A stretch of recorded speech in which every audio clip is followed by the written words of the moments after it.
नरभक्षी का श्राप। अमावस का शिकारी। कहानी शुरू होती है कुछ दोस्तों के साथ जो अपनी बिजी जिंदगी से थोड़ा वक्त निकलकर एक नई जगह एक्सप्लोर करने का प्लान बनाते हैं। सब बहुत एक्साइटेड होते हैं क्योंकि वो एक ऐसी जगह जा रहे होते हैं जहां एक तरफ समुंदर है और दूसरी तरफ एक घना जंगल।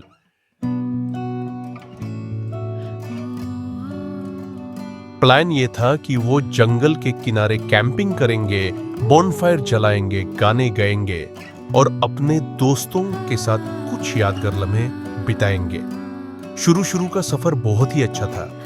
दिन भर जंगल और समुंदर के बीच चलते, एक्सप्लोर करते और रात को बॉनफायर के आसपास बैठे दोस्तों के साथ हंसी मजाक करते। रात का टाइम था, अमावस की रात आने वाली थी और हवा में थोड़ा अजीब सा संकेत था, लेकिन किसी ने उस पर ध्यान नहीं दिया।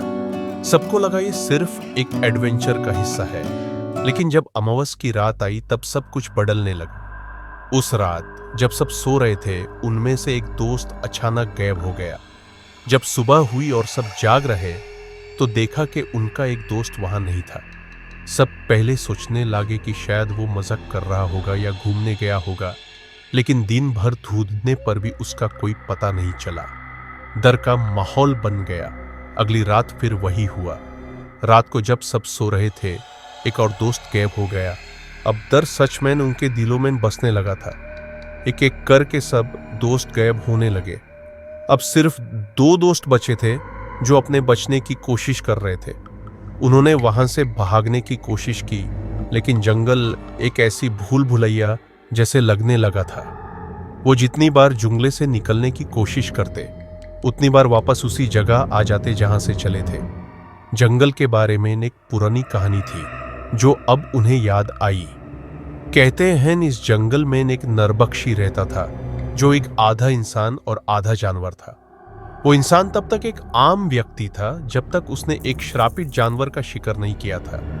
अमावस की रात उसने एक जानवर का शिकार किया और उस पर श्राप लग गया। उस श्राप के कारण हर अमावस को वो नरभक्षी बन जाता था और जंगल में इंसानों का शिकार करता था अपने भूख को मिटाने के लिए। जंगल में आने वाले लोग कभी वापस नहीं जा पाते थे क्योंकि ये जंगल एक भूल भुलैया की तरह था जो एक बार अंदर आने वालों को कभी निकलने नहीं देता। जो लोग वहां आते उनका शिकार नरभक्षी जरूर करता।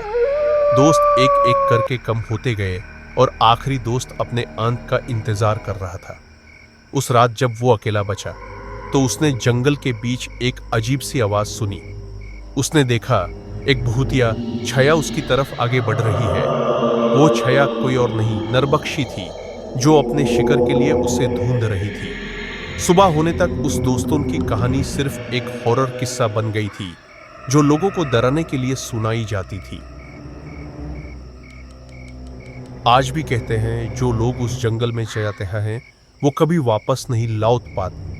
नरभक्षी हर अमावस की रात अपना शिकार ढूंढने निकलता है और जो उसकी जगह पे गलती से भी चला जाता है उसका वापस आना नामुमकिन हो जाता है।